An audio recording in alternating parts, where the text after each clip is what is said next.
Hey guys, Zomfox here, and today it is time to do the 151 Illustration Rares tier list. This is the fourth episode in this series where we're going over every single Scarlet and Violet set's illustration and special illustration rare catalog and putting them all into a tier list.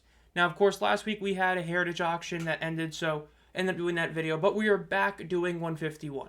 Now, as you can see here, this is another set that doesn't have that many illustration rares in total. Now, you normally would say this is because this was a specialty set, a 0.5 set. This is a set 3.5.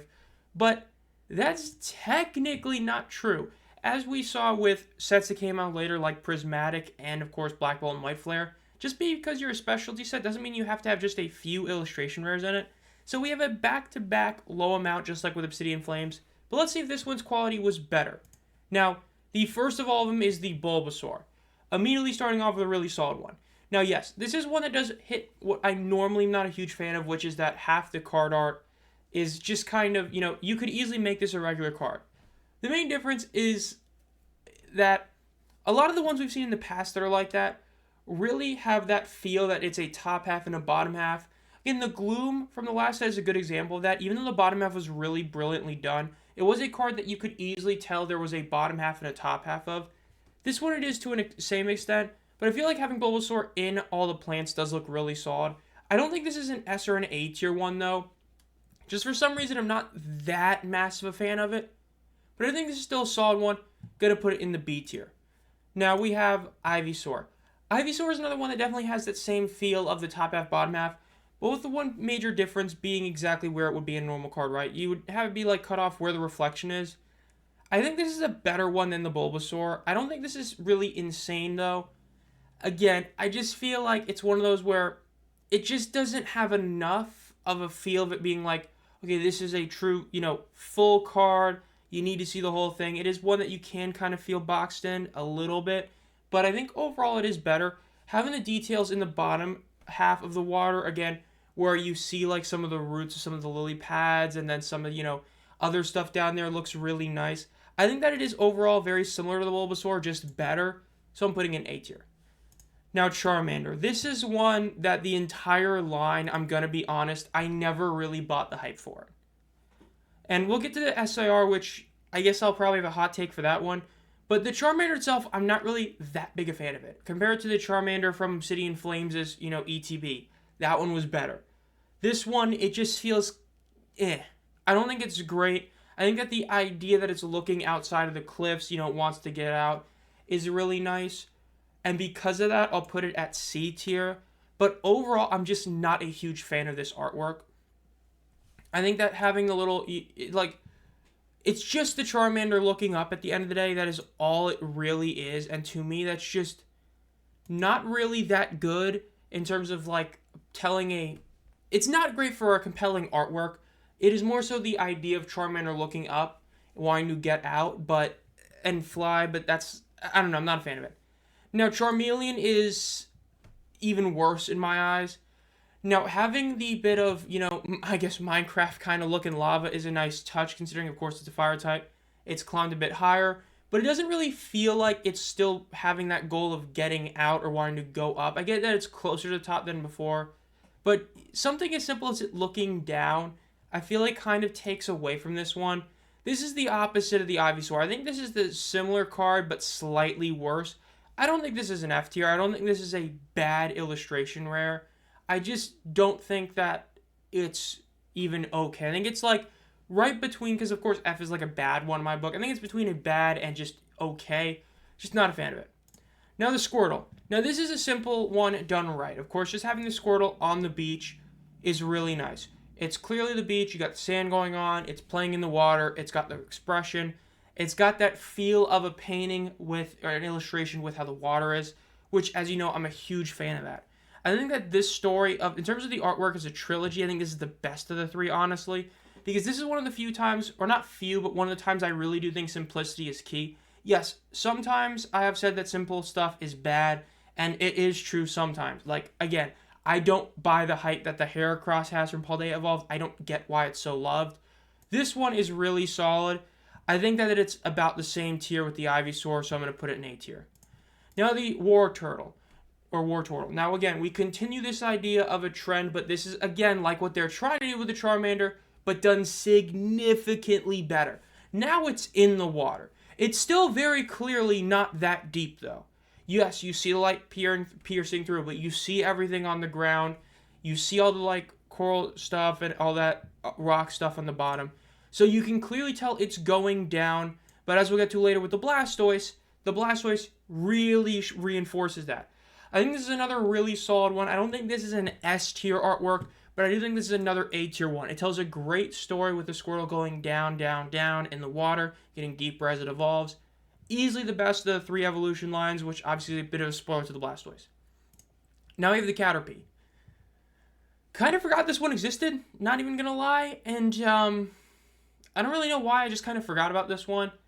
Overall, though, this is a weird one to me, because it's one that is actually really nice because of the fact that it is using both the attack as well as the Pokédex entry, as you have the Caterpie up top clearly moving in a weird way, which is how it's able to stick to stuff really easily, and then the attack is Leaf Munch, and it's just biting leaves.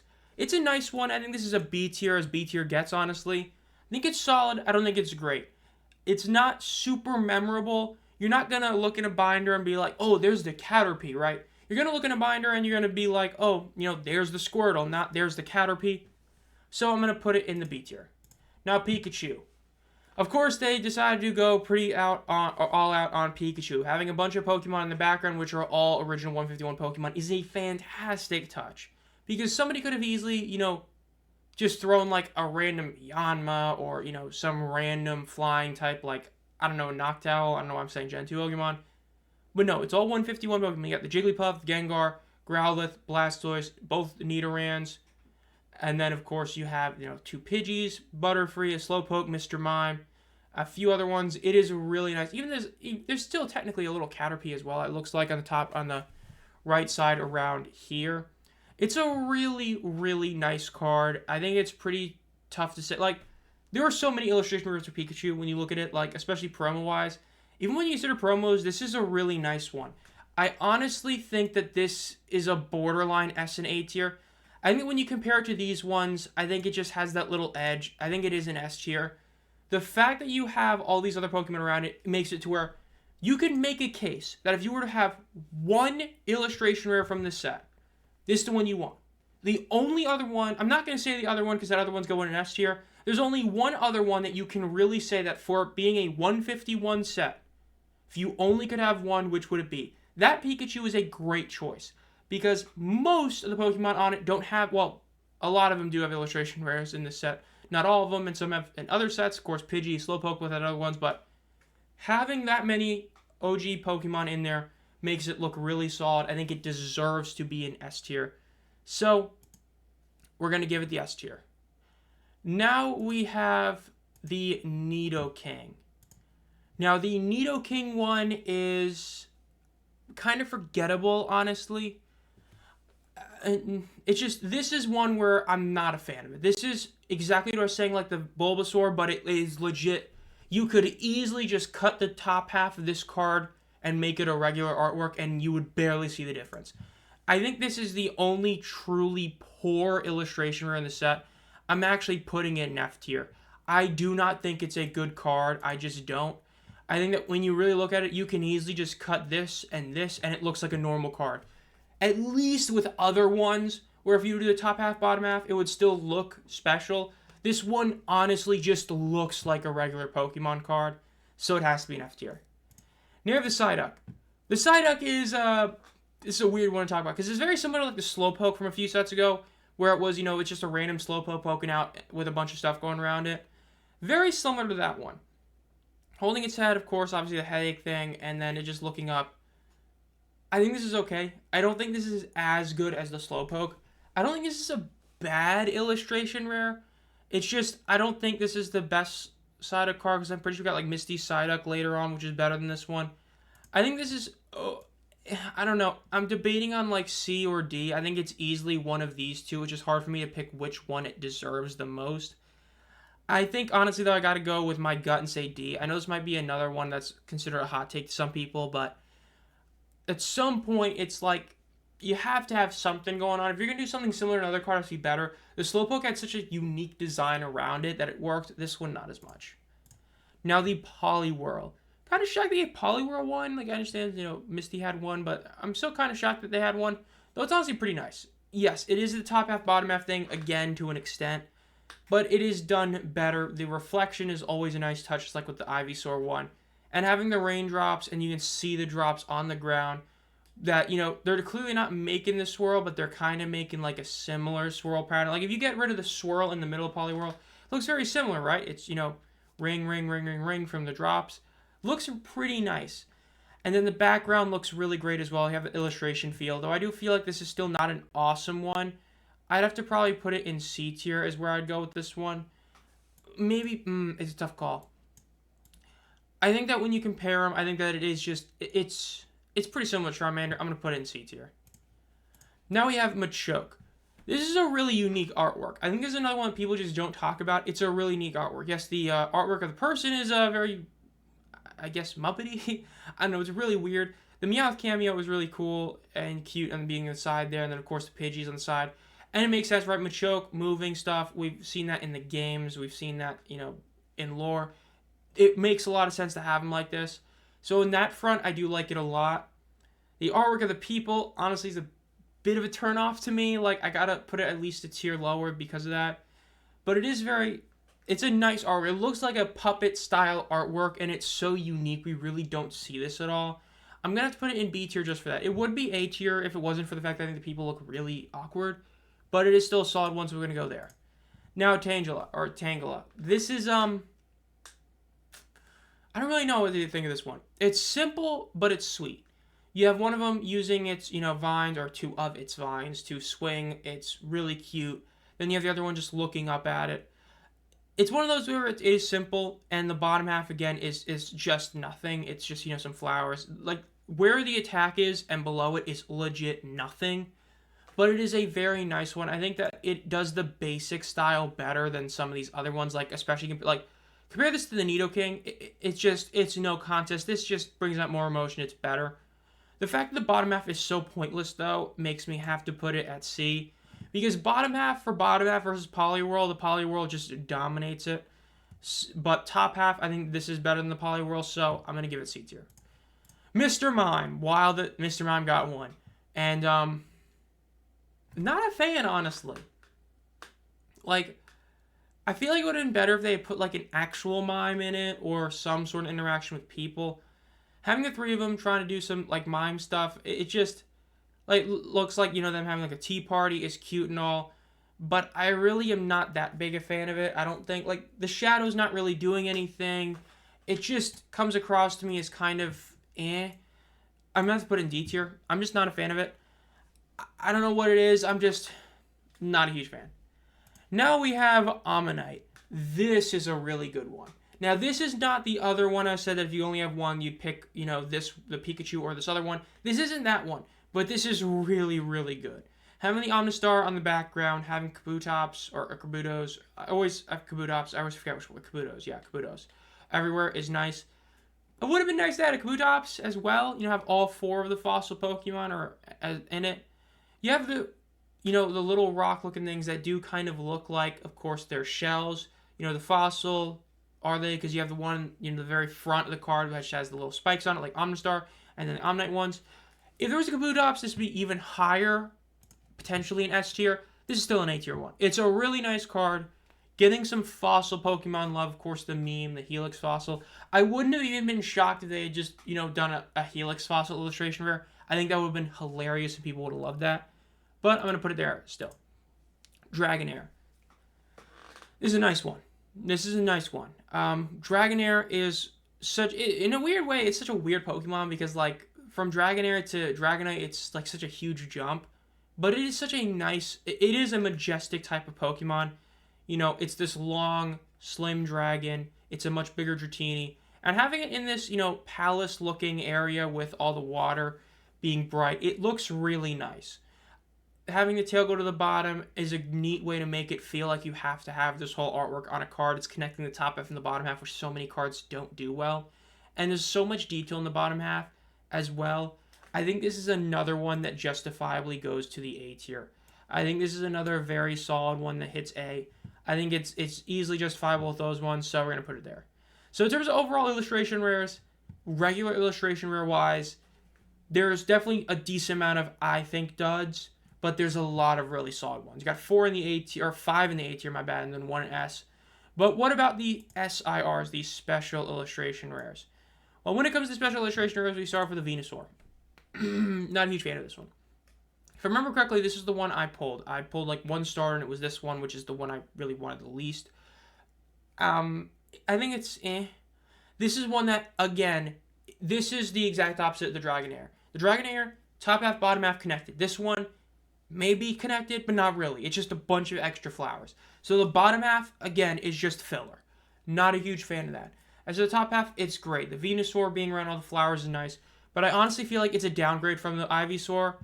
I'm going to have to put it in B tier. I still think it's solid. It looks really nice. I think that the flowers being around Venusaur looks great. It's just, it's so egregious that the bottom half is so worthless. That's the biggest issue with these three and why the Ivysaur is better. Even though the top half of the Ivysaur is not as good as the Venusaur, the bottom half, at least having that super nice detail with, like, you know, the bottom parts, you know, like the roots of the lily pads, is such a nice and simple touch. This one doesn't really have that. And so I have to feel like it does deserve to be punished a little bit, so we're moving into B tier. Charizard. It was going to be crazy, but of the 3 big SIRs, this is easily my least favorite of the 3. As I said before on the Obsidian Flames one, I think the Obsidian Flames Charizard is insanely underappreciated, like just underrated. I think it is a great card, and it's a great example of what this generation's main mechanic is. Which, spoiler, I'll also talk about that with the Garchomp and the Paradox Rift video, why I think that's also a really underappreciated, really underrated card. This one, I'm not a huge fan of it. The, fat neck Charizard, the small fat neck is really weird in a lot of ways. You just don't think a Charizard like that. It's funny, and it does have that same texture of, like, the Charmeleon. But the fact that so many people honestly think this is the best of all of them is insane to me. Like, there's people who think that this is the best of the 3 SIRs from this era. Hard disagree. Like, yes, the image from afar looks okay, but the closer you get, the more you see that Charizard's neck just looks weird. And again, it has the same issue with the bottom half part in a lot of ways. Because it's flying, the bottom half just ends up, it's a symbol of the past ones. I'm honestly keeping it in C tier. I really don't think this is that great. I think that it is a very overvalued card. Is it the most overvalued card in the Scarlet and Violet era? No. There's a card from Prismatic that is way more overvalued. Is it one of them? Is it like top 3? Yeah, probably. I think this is overvalued. I think the Obsidian Flames one is a better one. I think the Paldean Fates one is better, which is wild since they have the hats, but I think that they're better cards and they look better than this one. I'm just not a fan of this Charizard one, so I'm keeping it C tier. I don't think it's bad. I don't think it's D or F, because again, the bottom half connecting to the other 2. I do think it's the best of the 3. I think this is like a high C. This is like a lower C, but it's got to be there. Blastoise. This is how you do it. Yes, in a vacuum, you'd say this is pretty poor. It's just Blastoise with, nothing around it. But this is one of those where when you combine it with the other artworks, it's great. Because it's continuing the trend perfectly. This isn't the Charmander, Charmeleon, Charizard, which, like, halfway does it, but halfway doesn't. Even though it technically does, it kind of doesn't with how Charmeleon looks. The posture was just off in that one. But the Blastoise does it perfectly. Now it is in the true depths of the water. When you compare to these ones, it fits really well as a trilogy. In terms of all 3 of them back to back to back, compare these to the Bulbasaur line or the Charmander line, it's no contest. This is a tough call, but I think I have to keep it in A tier. I think that this is a very solid, consistent trio. Very solid. I don't think any of them are S tier. But I think they're all solid. Because again, the Blastoise in a vacuum is a more boring looking illustration rare. But when it's combined with the Squirtle and Wartortle, it's just so good. Now we have the second to last Pokemon illustration rare, and that is Alakazam. This is a solid one. This is one of those that, honestly, I know this might sound weird. It feels like this is a promo. Like, for some weird reason, it feels like this is a promo one. I guess it's because the other SIRs are, like starters or they're really, really nice card. This is still a really good one, and it just has that feel being kind of like a Charmander ETB promo. It feels kind of like an ETB promo, and in this sense, it's not a bad thing to feel like that. It's actually a good thing. It's just weird, But this is still a really solid one. The spoons being around Alakazam, using psychic powers on it makes a lot of sense. Having all these stuff around, it looks like, you got random things around that could be like potions, like an old, like, wick style oil candle in the background. It's a really nice one. I just think that because of what the other S tier is, this is going to feel so weird being an S tier with the other two. It's great, but I think it's another A tier. Now we have the Zapdos EX. I mean, this is almost as good as it gets. This is one of the best illustration rares of the whole era. I mean, it is such a great card. It really is. I think that when you really, really take that step back to look at this one, I think that there is a good argument to be made that if you could only have one card from this set, this is the one you take. This is the only one that matches the Pikachu. It is such a brilliant card. Having all three of them in it makes it look just so nice. Them all flying together in the background. Not the two of them in the background. So you still make Zapdos the focal point. And it's just like the fact that the Charizard one, because I'm just kind of, just comparing the price, because I didn't check these ones before, but comparing the Near Mint Charizard being a $200 card to this Zapdos being like a $50 card, that's insane to me. Like, I know these videos don't want to talk about just value, but like at that point, it's like, dude, you want to talk about undervalued? This Zapdos EX, very good argument, the single most undervalued card of the entire era. There's a real argument for that. It is such a good card. The trio of birds is such a staple in Kanto games. The fact that, like, everybody who's played these games pretty much knows where they're all located. And the fact that you did, of course, have a big Moltres card come out later. There was, like, an Articuno illustration rare at some point. It's a great trilogy. This Zapdos EX is such a great card. This is an easy S tier.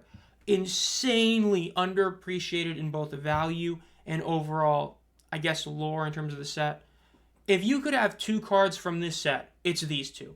I think that if you're picking anything else, it's either the realistic excuse, which is your favorite Pokemon, one of the other ones, like Caterpie, like Mr. Mime. I don't know how many people have that as favorite Pokemon. Blastoise. That's fair. Or just for money. Because if you're talking about actual 151, the original Pokemon, which two cards look the best and are the best example of the 151 Pokemon, it's these two cards by a country mile compared to everything but the Ammonite. Ammonite, I would say it's by like half a mile, right? The Ammonite, if at Kabutops, would be more like, quarter of a mile. But these three are the best in terms of being the representation of the OG 151. But these two are just clear-cut the two best. Easy S tiers. Erica's Invitation. I feel like this was the last one of that waifu era of cards, if I feel like it was. The English one, this is like the first one where the English one really didn't take off, and that was like okay, we're done with this awful era where any card that has any sort of female on it is going to be worth money, no matter what the character is.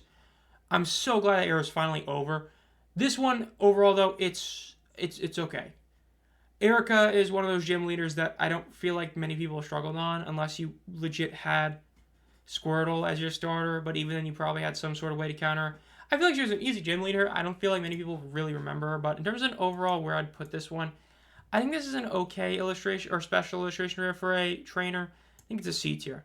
Now last you have Giovanni's Charisma. Now, this is a really solid one. Him with his Persian, his iconic Persian, you have a Master Ball in the background, which of course, considering the fact, the Silphco thing is where you get the Master Ball and he ends up taking over it.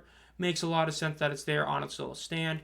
Having the chessboard in the background, it's just, even having the cityscape in the far background. This is a really, really good one.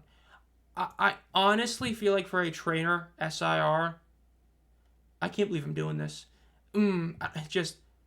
For a trainer SIR, this is pretty much as good as it gets. I'm putting an S tier. I think that even though between the three it is the clear weakest one, for a trainer special illustration rare, this is such a good one. And in terms of representing 151, I would argue this is third as well. I think I probably would. Giovanni is, aside from Red, there's a good argument made that the second most, iconic character is Giovanni, not even Blue. There's an argument. It's not like it depends how you view it. At worst, he's third. She's not one of the most iconic characters from the original games, and just overall that feeling, I feel like it has to be S. It's such a good card. The Persian being there, the background having so much detail, the Master Ball, it is a great one. I think it deserves S tier. But overall, in terms of this tier list, I think this is honestly I think this is pretty fair, all things considered. 151 definitely has some very overhyped cards, and it makes sense. Like, this is the original 151 Pokemon in a set, so of course people who grew up with this era are going to look at this set as being like a flawless set. Every card was great. A lot like how people who grew up with Gen 5 are saying that Black and White Flare are, perfect. There's nothing wrong with them sets. There's a lot of that as well. Like the Venusaur and Charizard especially, I feel like are two of the more overhyped and overrated cards. Not just in a value perspective, even the Charizard's insanely overvalued. In an overall aspect, they're both just overrated cards. The Obsidian Flames Charizard is a better one. The Paldean Fates one is a better one.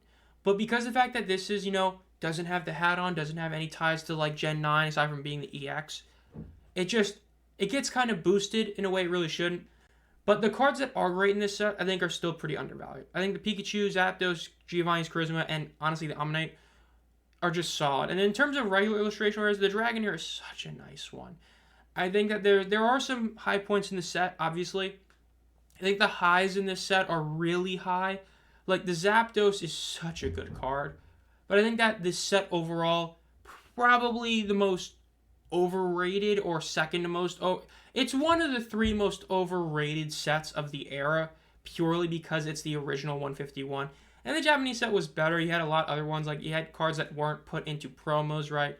Like, the Mew became a promo. The Mewtwo were promos. Snorlax, obviously. And you had the Master Balls in that set. But in terms of the English version, which is what we're talking about here, obviously, I think that the set is kind of overrated.